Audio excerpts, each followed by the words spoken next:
Cool. We are live. Good morning, good afternoon, good evening from wherever you're joining us from. And welcome to this session on the really important topic of testing in Salesforce that I personally don't think it gets the credit it deserves. Yeah, I'm joined with David Brooks and Graham Stoner, both from Copado. Welcome, guys. And we'll give it a couple of minutes just for everyone to kind of join who's going to join, and then we'll kick it off and get started. Let us know in the comments as well where you're joining us from. It'd be great to see where everyone is making it from today.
Awesome. It looks like we've got people from far and wide. We've got Pittsburgh, we've got Atlanta, Montreal, so a nice mix.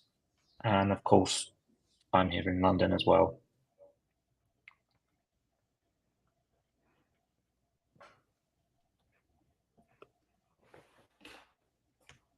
Cool. So we're a couple of minutes in. I guess it's as good a time as any to get started. So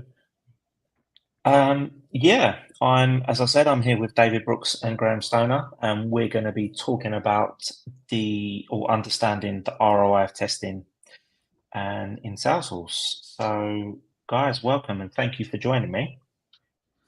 Thanks for having us. Great to be here. And yeah, let's kick it off.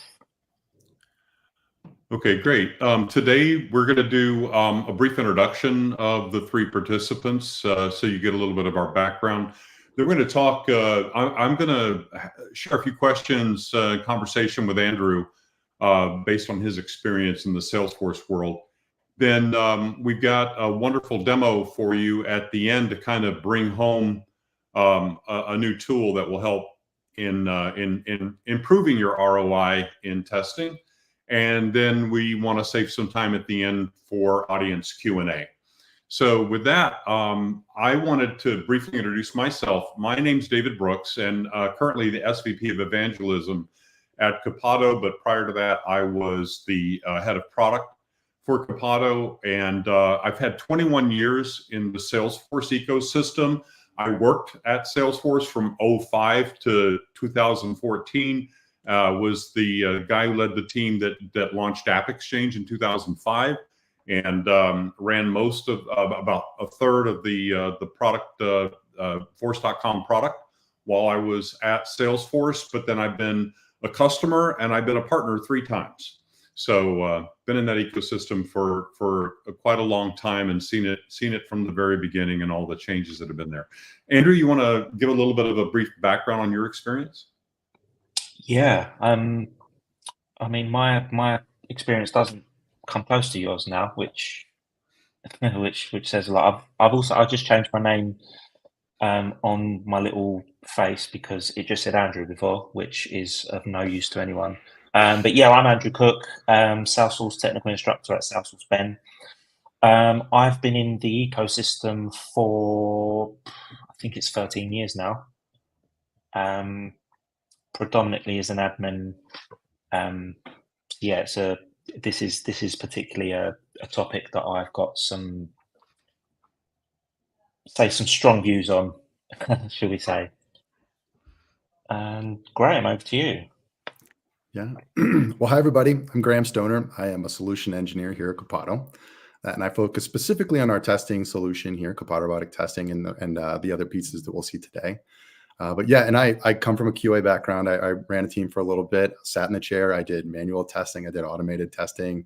I was actually shopping for automated solutions when Copado found me. I'm sort of the junior guy on the team here with the least amount of time in the actual Salesforce ecosystem. I was a user for a while, but Copado has been actually my experience. But definitely, I got a quick introduction and kind of a continual introduction in that I work with lots of different Salesforce users every week and get exposed to lots of different environments. So I had to learn Salesforce very quickly, and it's been a wild ride, but I like being here, and I'm excited to be talking with you all today.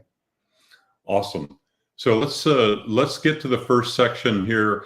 We're going to go through a series of 6 questions with Andrew, and these questions are not all focused on ROI, but they basically form a background for return on investment. And one of the things to keep in mind as we go through these, a return on investment has two pieces, right? There's the investment part. How much are you investing in your testing situation, and then the return, which is how much time and money are you saving when you automate tests. And I recently read an article that was quite interesting, and it took the contrarian view that you shouldn't actually automate most of your tests. Well, I think they were trying to be controversial, and I think they succeeded. But let's go through that, because I think a lot of people, that article made me think about, is there an ROI, and when is there an ROI, and what goes into it? But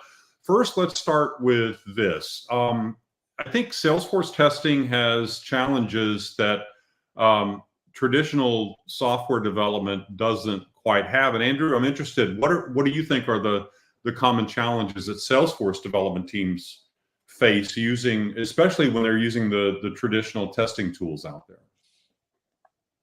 Yeah, I think one of the biggest challenges is that there's almost a disconnect between kind of admins and pro code developers, essentially. So I think a lot of admins are not probably as well versed with the different aspects of testing as maybe they should be.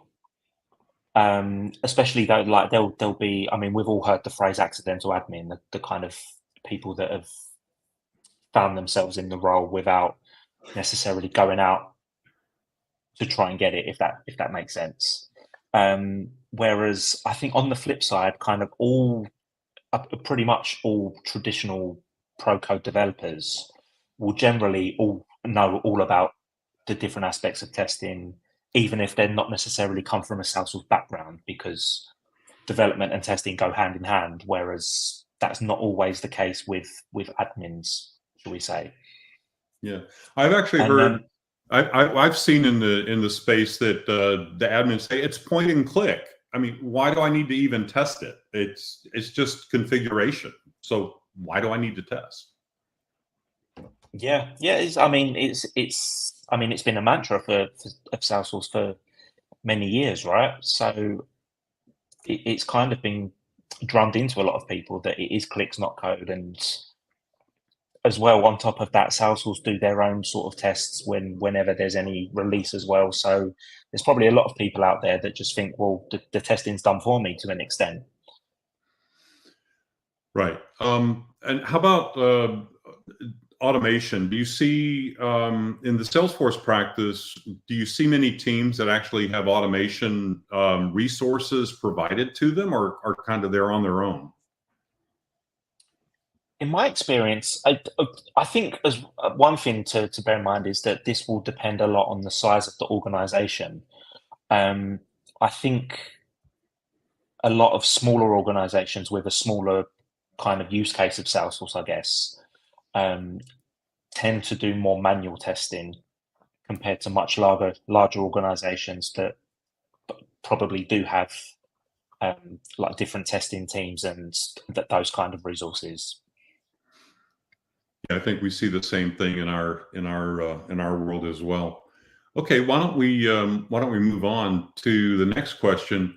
What do you think are the impact? I think Salesforce it's wonderful that you get these new features 3 times a year. Christmas comes 3 times a year in the Salesforce ecosystem, right? You got the seasonal releases that are out there, and that's great, but it can actually cause a little bit of challenge, I think. So, what do you see the impact of these seasonal updates in the Salesforce world if you're using a testing tool like Selenium, for example? I think one of the biggest issues around this is the use of shadow DOMs that encapsulate components and the styling. So if we take Selenium as an example, it natively doesn't support shadow DOM traversal. So that will require additional workarounds to try and kind of get that to work, which in turn could cause some tests to break in terms of different scripts and things like that. So obviously, whenever Salesforce introduces a new feature on the front end, especially from like an admin's point of view, from the front end is just a new feature that may have a different API name. That's probably as far as an admin probably looks at things and as far as it goes. Whereas on the back end, you'll have different like the structure of HTML and IDs changing and all these kinds of things that will break the scripts in the background.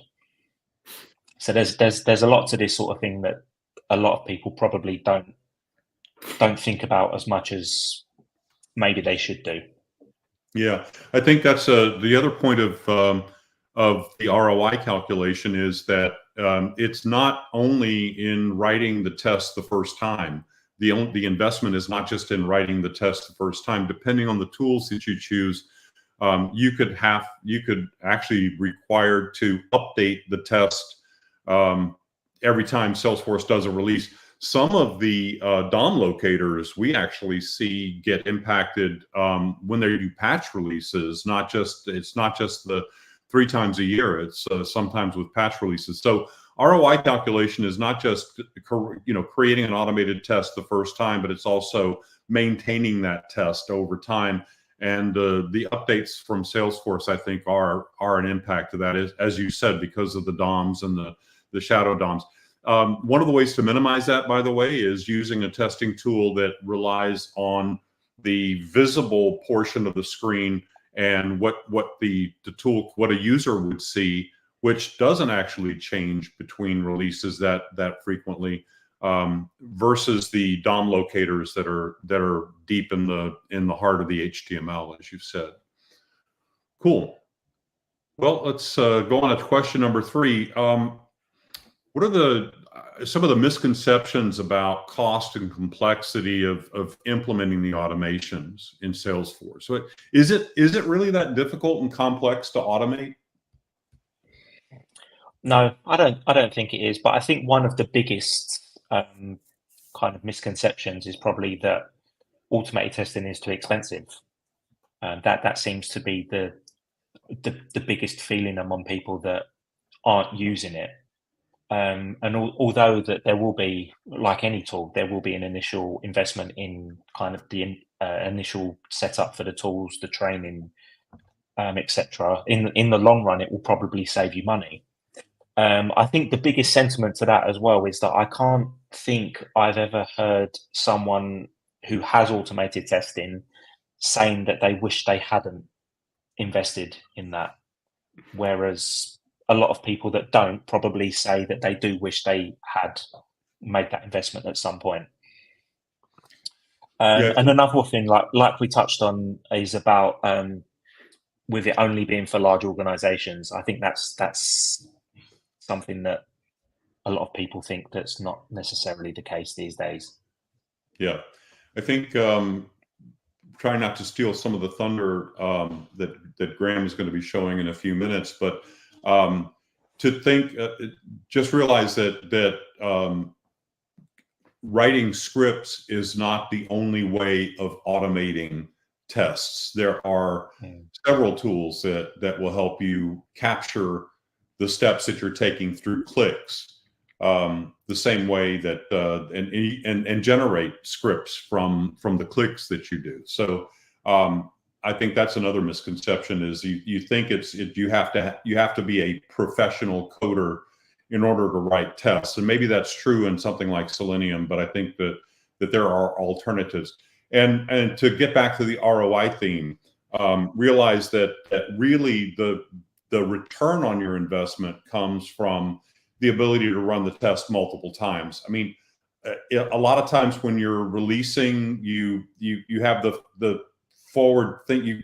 You think about testing the actual features that you've released, and that's important. But anybody that's been in the Salesforce space for a long time is probably run across the term happy soup.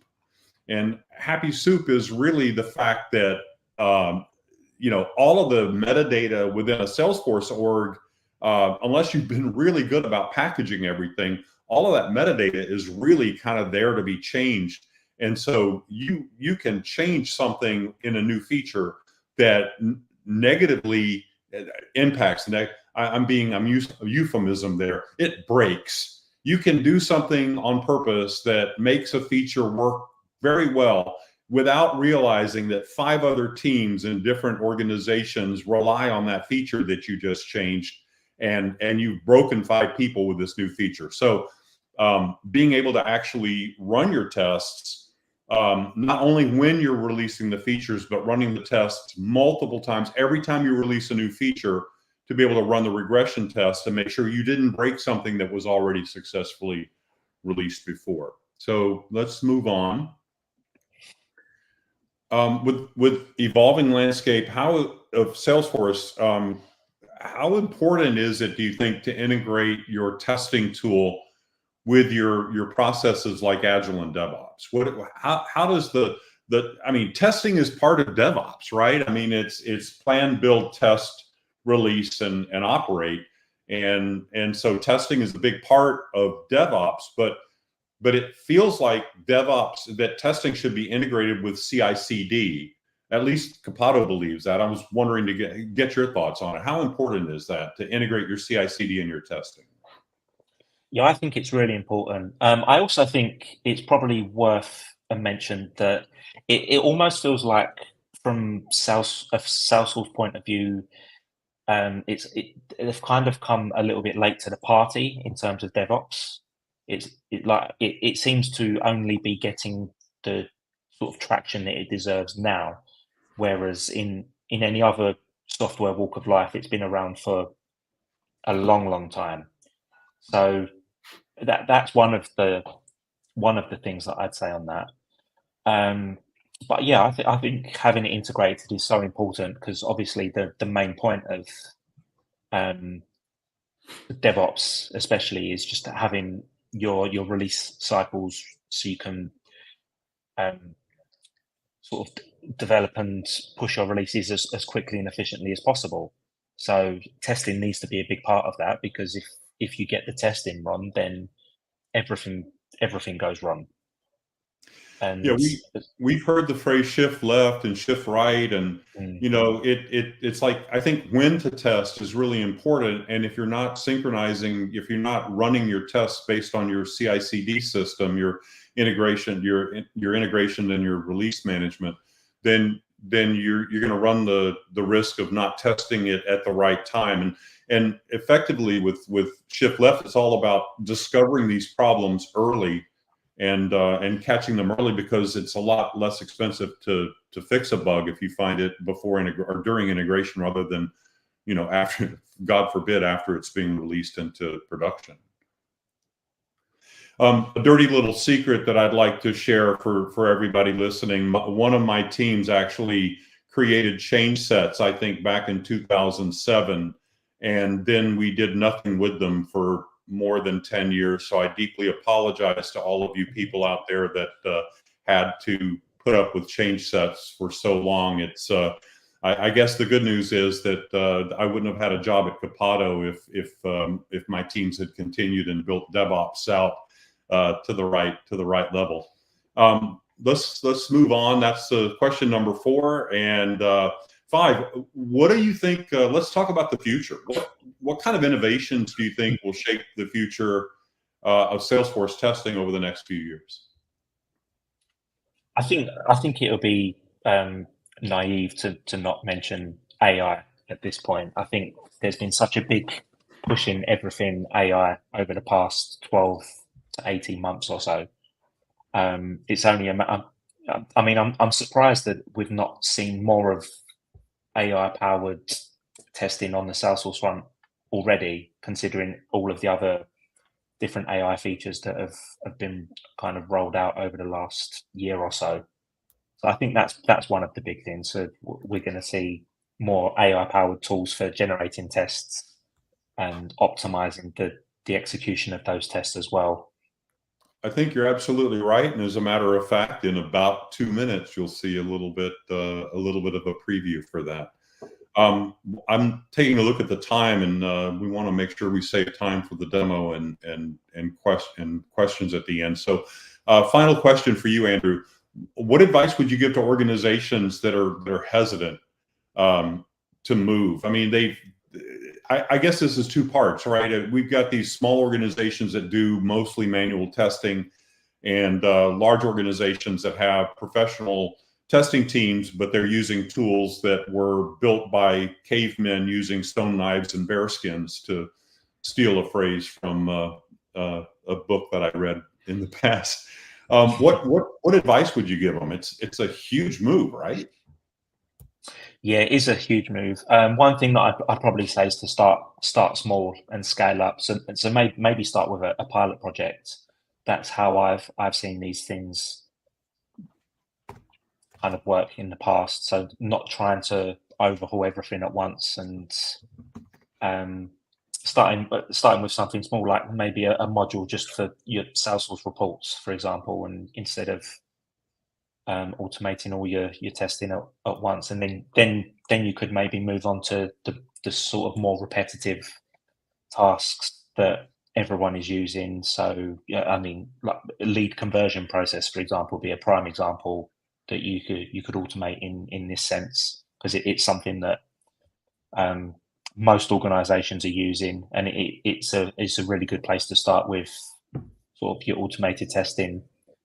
And then as well, it'd be a good idea to have a kind of a hybrid approach, I guess. So maybe you could manually test just for your new customizations that are being rolled out, but then you could have your regression tests automated, that is making sure that nothing is being broken that you rolled out previously. Yeah, I think you're absolutely right. I think all of us are into Agile today. Agile says, break it up into bite-sized pieces and iterate. And that's exactly what we're seeing is folks, you can't boil the ocean. So start small, start with your new features, but then do a Pareto analysis of, what are the most used features? What are the features that are most critical to your business processes? And make sure that you've got tests to cover that. Because those are the ones that are going to be the biggest bang for the buck and the biggest embarrassment if they break in production. So, hey, thanks a lot for that insight. And I think now it's time to move on to Graham, and let's do a demo and show us some stuff that maybe could address some of these issues that we've talked about. Yeah, absolutely. And thanks, guys. And I'll ready to share my screen in just a moment here. So what we're going to do today, we'll take a look at everything that we just discussed here. I liked a couple of things that Andrew called out there. Start small, the hybrid approach. So I'm going to talk to both of those pretty specifically here. And I would say, in a lot of ways, another thing that came up there is automation too expensive? I would almost argue, can you afford not to, in a lot of ways? So again, with a balanced approach here. So I did mention that I do have a QA background. I sat in the chair, did the job. I'm kind of curious if anybody on the call here has testing responsibilities. I'm curious, What are you testing and how are you testing it? Please feel free to throw that in the comments. We'd love to see, I guess, kind of just get some feedback from those of you out there all over the place, kind of see what's going on there. And where I'll start this conversation before we jump into the demo is, generally speaking, I spend a lot of my week talking to different Salesforce folks who are prospective customers for us. And the first thing that we usually do is trying to get to know them, their testing process, and where they're trying to go with it. And two themes almost always come up from every one of those conversations. The first one, testing is a bottleneck. I hear it on almost every call. And the second one is, we are in dire need of regression testing. So just like David was mentioning, I may be working on this portion of the application, but what's happening over here that I might have broken by fixing something here? Fixing, well, you put that in quotations. So those are the two things that come up a lot on these conversations. And as a former tester, the idea of testing being a bottleneck, I got a bit of a knee-jerk reaction to that. I'm like, well, so let's look at I'll just tell a story from what this looked like when I tested. We would maybe do 2 or 3 week sprints, and in the first 3 days, I would probably have my sprints, all of my tests planned out and ready to go. And then I'd have to find something else to keep myself busy with for the next, maybe till the end of the sprint, maybe 2 or 3 days before the end of the sprint, when I finally get my hands on that application to be able to start running my manual tests. So I'm kind of in fire drill territory. I blaze through my functional tests as quickly as I can, sending bugs back and getting them fixed and retesting. Then I got to move on to regression. And inevitably what would happen is I would get in such a time crunch that maybe I'd be able to run that suite through once or twice. But if I find bugs in regression, in theory, I should probably run that whole suite again. And I may start running out of time to actually be physically able to actually accommodate that in the actual testing cycle. So I would argue maybe testing isn't necessarily so much the bottleneck. Just historically speaking, testing has just not been playing with the same efficiency set of tools that the rest of the process has been playing with. And that's where Copado Robotic Testing, where we're going to take a look at today, really comes in here and makes this journey a lot easier. So before I move on, I'm kind of curious if anybody has sat on a testing team and done that on a scale of 1 to 10, 1 being, I have no idea what you're talking about, to 10 being, I feel really seen right now. How closely can you relate to that, I guess, that time crunch, the story that I just kind of shared there? So Andrew, I'm ready to share whenever you are here. I might have to log back in here. I was kind of jabbering over this, but hopefully let me know when you guys can see my screen there. I'm just seeing the slides there. I see a 10 from Brandon there. Awesome. There we go. You're up on the air. You're live, Graham. Oh my gosh, you guys. Well, hey, I see you for what it's worth. I see you and I feel you. I'm glad to see that I'm not alone in this journey here. Well, what we're going to talk about today, so Copado Robotic Testing, historically, at least I've been working for Copado for 2 years now, and historically, my story has been around automation. That's something that I've been talking about, being able to extend that capability to both programmers, but also completely non-programming types alike. It's important to be able to give non-programmers a voice, because you don't have to be a programmer to be a good tester. And that's the kind of thing, that's the voice we want to be able to speak into this process. Testing is a really important mindset to be able to capture. But in the last few months, as David kind of alluded to a moment ago, we've made a couple of adjustments to our product, or to our solution set here, in that we've introduced a tool called Explorer, which is pulled up on the screen just now. And we'll start walking through that. And the idea of Explorer is to be able to not only make it possible for automation to be kind of approachable to everybody on our programming spectrum, but also start to capture some of these manual testing actions in a really efficient way, and be able to minimize and maybe even eliminate some of the feedback loops that get wrapped up there. So we'll take a look at that, and then we'll also take a look at Copado's Test Copilot, which is a generative AI tool. I still can't say that after all this time. Generative AI tool, which is going to help us take our happy path test cases, stretch them really far, much farther, and then even be able to repurpose them into that regression piece that clearly comes up on every conversation that I'm on, and is a big need out there. So what I'm going to do right now, we'll assume that I'm a manual tester. I'll say that I'm working from a script here, working from a manual test script, but this could be I just got quoted there. I like it. So we'll be working through this from here. I'll be taking this from the perspective of a manual tester, kind of working from a script. But what I'm going to do, we're going to say that we added a pick list to my contact record, which I did, and it's a primary color pick list. I was trying to find something simple. I'm not the most imaginative when it comes to examples like that. But what I'm going to do now is actually just walk through the process that I would normally do if I were actually manually testing this. So as you can see, I've opened up my contact form. I'm going to give it some data to work with. We'll say, I'm going to say, Johnny, be good. Making that up. And if we scroll down a little bit here, the first thing that I'm going to do is throw a negative test case at this. We'll kind of make this a little bit more interesting. So if you're kind of newer to testing or unfamiliar with the term negative test case, I'm just intentionally going to break the page and validate that I get the error message I'm expecting. So I'm going to click the save button without populating all my required fields. And as you can see, I get the error message I was expecting. So if I highlight that, one thing you may not have noticed is that in this palette, we're actually recording all of the steps that I'm taking on this in the course of this manual test execution. So while I'm here, I'm going to go ahead and populate a couple more fields. We'll say, oh,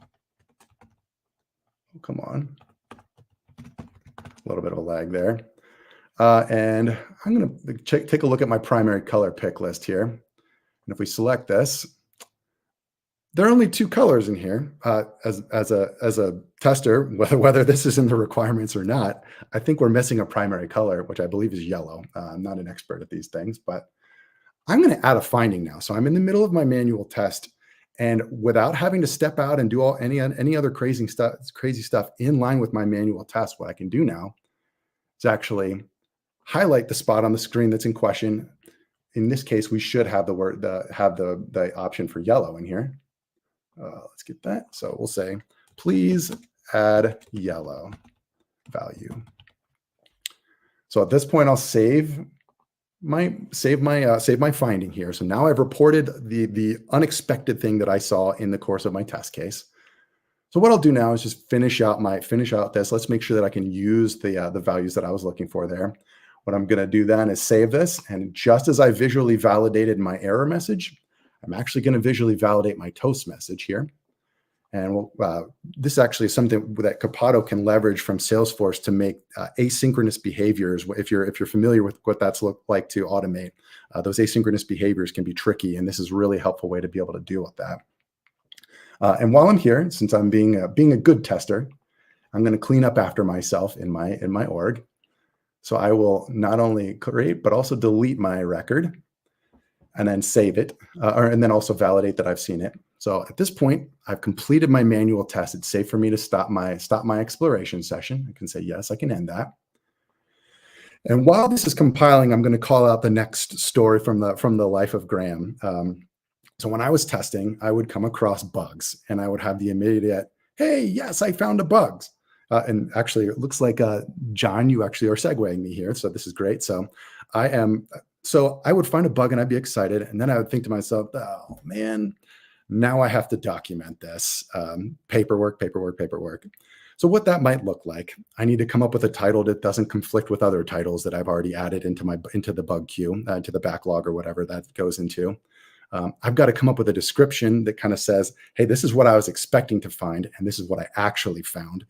That description may need some screenshots, just like we kind of took a look at there. I might need to add some markup and annotation to those screenshots to make it more apparent to the developer, kind of make it easier for them to see what happened. But the worst part for me, especially, maybe not so much if I was doing a scripted test, but if I was doing exploratory testing, the worst part for me was trying to remember what I did to generate that bug. And because if I was just doing poke testing, I could have just been kind of pushing buttons and seeing what I might break on this page. And that can be really hard for me to track. I have a bad short-term memory, and so it was hard for me to kind of remember those steps. So inevitably, what would happen? I'd finally get my bug written up. This might take me from, who knows, 5 to 30 minutes, depending on how complex that bug is and how much evidence I need to gather. I'd send it to the developer, and the first thing I would get back 10 minutes later was, hey, Graham, thanks for working so hard on this bug. I can't replicate this. Can we jump on a call? So, hey, I've probably spent 15 minutes of my time now. Now I've got to go spend another 15 minutes And I've got to take up developer time now too. So we're maybe, who knows, we could be 45 minutes deep before we even get to the point where the developer is able to see this bug manifest. So this will be my next kind of outreach here. Scale of 1 to 10, 1 being, I have no idea what you're talking about, 10 being, I feel seen right now. How closely can you relate to that story? Writing up bugs and kind of having to play, we'll say, communicative ping pong back and forth to try and figure out what actually happened with that bug. So the question got asked by can we use this for, can this be used for reporting bugs as well? And the answer is yes. So we're actually going to move into that. Explanatory testing. Yes. Actually, as a Katerina, that's a great way of putting this. So we are indeed doing exploratory testing. Scale of 1 to 10, we got a 250. So it sounds like you feel very, very seen right now, John. So what we'll do now, what I want to call out here is we can go straight to that finding that I called out. So let's report this in a bug, and we'll come back and see what the developer has at their disposal to be able to go and reconcile that bug. So in this case, I'm going to go and say, hey, I want to report this bug. Here's a screenshot that I snag. I'm able to report that finding, and we'll just say bug. I'll put a timestamp on here of a 6:05:1036. I didn't get to comment, but I'm in Colorado, so I'm on Mountain Time. And we'll say yellow. Well, please add yellow value to pick list. Always, hey, if you're a tester, always be polite to your developers. They didn't screw this up on purpose, just for what it's worth. So what I can do now is share this with my developer. I'm going to save this. And we're not going to spend a lot of time. David kind of alluded to the fact that Copado is also a CI/CD pipeline management tool for Salesforce. And we do help deployments and we can really help streamline that process in here. We'll take a quick glimpse at that. In fact, I initiated my session right out of Copado here, where those credentials were being managed for me. And as you can see, this is the bug that I just wrote up. And it's being added into Copado as a user story. This can be communicated over as a bug. I can also send this to Jira and Azure right now. And I believe we're kind of looking at extending that to different, maybe some other different platforms too. But at this point, this is what the developer would have at their disposal. They have an exact execution trace in plain text language of what I did to generate that bug, the steps that led up to it. And if that's not enough, they have a link back to the Explorer page where they can go back and have an exact, not only exact execution trace of everything I did, but screenshots along every step of the way. And if for some reason that's not enough, they also have the ability to use the exploration video here.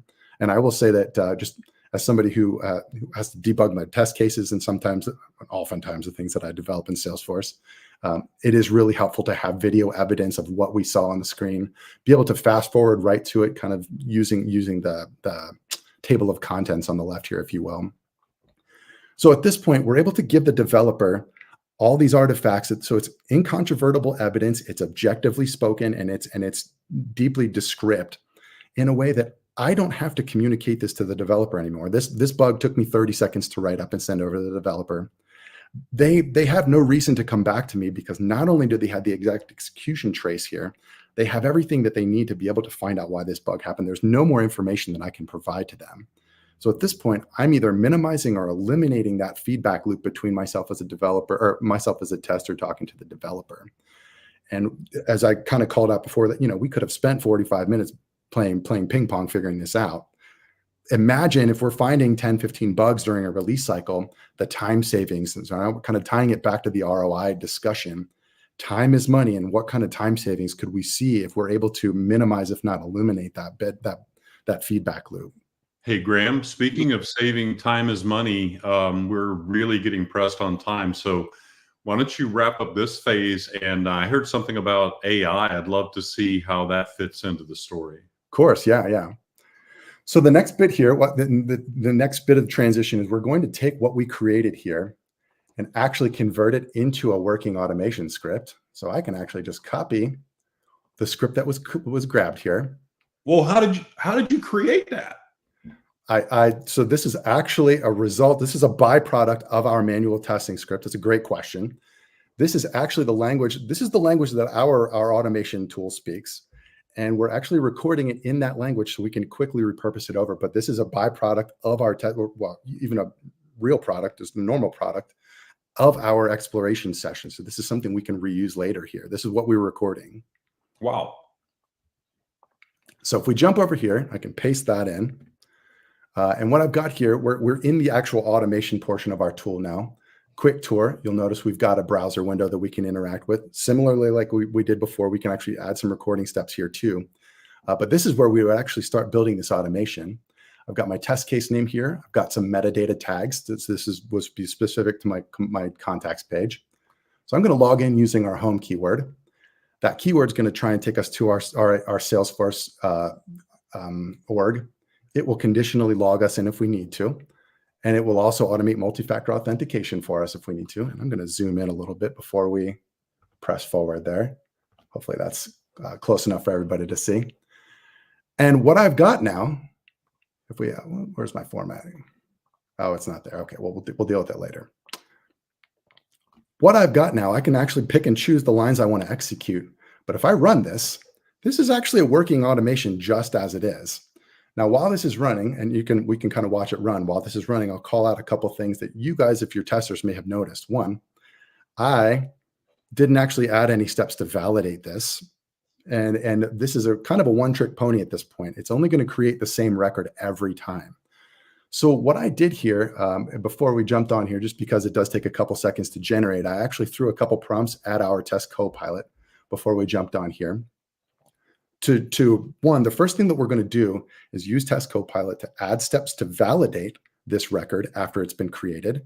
And then we're also going to parameterize it. So for anybody who's not familiar with that term, what we're doing is taking out all of the hard-coded data that makes this a one-trick pony and making it a dynamic test case. And we'll talk about that in a second here. But if I scroll back to the top here, this is the prompt that I asked. Before deleting that newly created lead, let's add some steps to validate and please parameterize it for me. And I just provided the test script that I created here or something similar. And as you can see, what it's done is actually taken the script and built it out in a way where it notices that we need to check out first. We'll check the verification steps it added. It recognizes we need to click the details tab to go over and verify what we added. But the other part here is that it's actually referencing variable names now instead of using the data that I originally put in this test case. So rather than just doing one thing every time now, we can actually run this. We can run this test script from a CSV file that may have hundreds of values in it, which stretches our test case significantly in lots of different ways. We could run that from SQL queries. We could run that from randomized data that we generate in the course of the test case. So depending on what you're testing this, there's a lot of flexibility to be added here. So one, we've stretched the test case significantly. The other part here that I also added, let's face it, sometimes we're building test cases against something that doesn't exist already. So we may not even be able to leverage the recorder. What if we want to ask Copado Test Copilot to build a test case for us? So in this case, I actually just described what we're adding in the course of this sprint and asked Copilot to build test cases that verify that that's actually being done correctly. And as you can see, what it's done is broken this out into 3. It's going to test for each one of the colors. And in this case, it's created some custom keywords to make that go faster. And what's nice about that is I can actually reuse these keywords in different places now. It's a way to bundle steps that we may execute over and over again that are not going to change. And it makes it a lot easier for us to build these test cases much more usefully and reusably.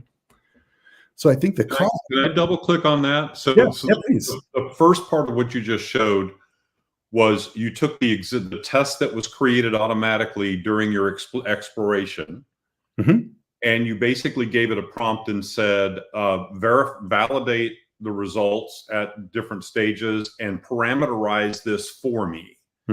And it basically spit out the parameterized test with all the things that you requested. So absolutely, that's taking an automatically generated test and then making it better, making it much more appropriate for a regression. And then the second use case, the code didn't exist, the UI changes didn't exist. You just basically said from the user story, here's what we want to build. Give me a test I can run when the code is ready. So that's like test-driven development and shifting all the way to the left, all the way into the planning phase, right? Exactly. And to that point, we could actually copy and paste this right into our suite right now And I could jump into Copado and assign this to a user story as a quality gate in a matter of seconds, so that a tester, when they think they finished their development, just like David called out, they could run it against the test that I've developed here, or actually in this case, that Copilot has developed for me, to get that immediate feedback to say, hey, this actually does what I think it's going to do or not. Okay. There's a question that came in, and we're kind of nearing. Andrew, how much more time do we have available for questions or further demo? You're on mute, Andrew. Mute. Sorry, I think we've got five minutes or so we've got time for a few questions. And all right. So one of the questions that came in is, can we use test scripts that validate child or parent record updates from code or automation? Is that, should I can lay into that one? Yeah, absolutely. I'm asking you. Yeah. The answer is absolutely yes. So in this case, let's say that I created my contact record, and as a result of that, maybe I get a child or I need to go back and validate on the parent record. There's nothing to stop us from continuing this journey and just navigating to that directly, just like we would as a user. But there are also some faster ways to do that. We can also leverage API calls. We have a whole library that is built to make that API call very accessible to somebody who may not be comfortable building an API call in something like, oh my gosh, I lost it. The API testing tool. What? It's got the rocket. Postman. Okay. Somebody who's not comfortable building an API call from the ground up. So there are several different ways to do that, whether we're just looking at the back end or if we want to validate it directly from the UI. All right, I'm going to there's another question that just came in, and I'm going to restate it state it in a different way. Are we limited to testing Salesforce as a Salesforce and Salesforce standard applications, or can we handle custom pages, Encino, SAP, Oracle? Are we kind of bounded into Salesforce using the robotic testing tool? The answer there is no. We are not bound here. We can go to anything with a URL or an API that we have the credentials to access. So that's all fair game. Awesome. So, I mean, that would be very helpful in an end-to-end test, right? Because things may start in Salesforce, but actually end in a financial system, or start in, let's say, start in Force.com application, but go into CPQ, go into Commerce Cloud, Marketing Cloud. These are possibilities, right? Yeah. Well, and the good news here is you guys may have noticed, especially if you have some Selenium background or something that uses Selenium locators, we're actually just leveraging the text on the page here, which is a great way to make these test cases significantly more responsive to change. We could scramble the elements on this page, and as long as that text is still there, we can still leverage it. We also have some mechanisms in place to deal with label changes as well. But generally speaking, this makes these test cases, at least from my experience, I would say 90% more resilient than any of the Selenium-based test cases that I ever wrote. So Lightning, Visual Force, Standard.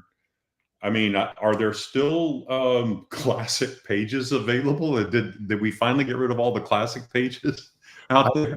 I've had to build a couple of use cases against classic. It's not gone yet, I don't think. Oh, okay. But yeah, label text is on almost every application that we work with. And the good news is these keywords are going to be the same on all those applications, and we'll be able to interact with them just as easily. Cool. Okay. One more minute, maybe, Andrew? Yeah, if anyone's got any other questions, feel free to throw them in the comments. Yeah, we'll give it another minute or so. Yeah. I know that I mentioned regression earlier, and one thing I would say is because these tests actually are standing alone in this case, as a byproduct of my in-sprint test-driven development testing, I can actually just reuse this actual test script, add it to my regression suite. So that regression suite actually grows as a byproduct of my in-sprint testing. So I know I mentioned it, and I did at least want to revisit that, but I'm working on my contacts page right now. Maybe I move to another record in another couple of sprint cycles. I still have these tests that stand as guardian against my contacts page to make sure changing something on my opportunities page didn't break something on my contacts page. That's great. There's another question. Let's talk about timing. Can you add pauses, seconds or minutes between lines? You can. The good news is you don't need to in most cases. Again, we're using time. So in this case, we're actually using timeouts on each one of these text elements. So for example, once I am able to validate that that toast message has popped up, and this is most of the time, that means that my backend process has completed and it's safe for me to move on and kind of what we talked about earlier, maybe go validate some of the child records that may have been a byproduct of saving this contact record. That's really cool. If I'm not mistaken, I think we keep timestamps on the responses as well, right? We log how much time it takes for a page to respond, so you can actually over time detect any major variations in the response time that's out there. Yeah, absolutely. Yeah. Okay, cool. Maybe time for one more question. Async, Yes. Async Apex and different browsers. How does it handle the browser update? Yeah, so browsers, generally speaking, we can toggle within the cloud-based tool here. We can toggle between Chrome, Firefox, and Edge. So you can toggle those out as simple as changing the value there. How about mobile?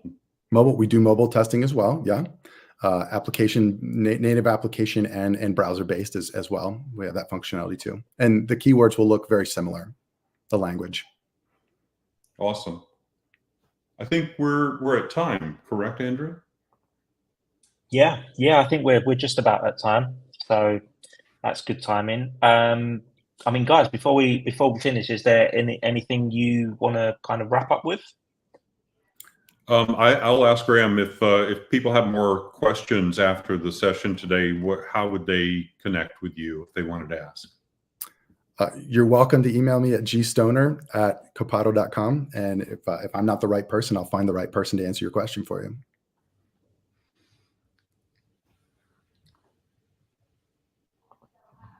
Awesome. Yeah. Cool. As well, I know that you guys are sponsoring, or one of the sponsors for the World Tour in London tomorrow, which I'm going to be at. If anyone's joining, If anyone from London, come by the booth and have a look. Please do, yeah. Awesome. I think we'll leave it there then, guys. David, Graham, thank you so much for that. That was so interesting. I would imagine that everyone tuning in has taken something away from this. I know that I have. Yeah, to tie it back to ROI, if I could say on closing, if you've got a tool that enables you to manually test, but automatically turn that into an automated test, it really reduces the investment that you have to make in testing, and it really speeds up your ability to transition from being a manual testing organization to an automated full regression suite kind of organization. And one further thing about the exploration, we didn't go into it, but exploratory testing by a subject matter expert is sometimes very valuable even as a manual test. So we're not saying eliminate all your manual tests. Exploring an application as a subject matter expert can really give you insights into where you might want to reinforce testing as well. So that's the reason that we built Copado Explorer. Is, we believe in exploratory testing, but we also want to make it really easy to take that and give you the ability to file bugs and give you the ability to turn that into automated testing with an AI agent that can help you put it into something that's appropriate for regression. So we're really excited about it, and I hope you guys are too. Yeah. Amazing. That is a perfect place to end it, David. So again, thank you everyone for tuning in. David, Graham, thank you so much, and we'll see everyone soon. Yeah. Cheers, thanks, everybody. Thanks for the participation. Cheers.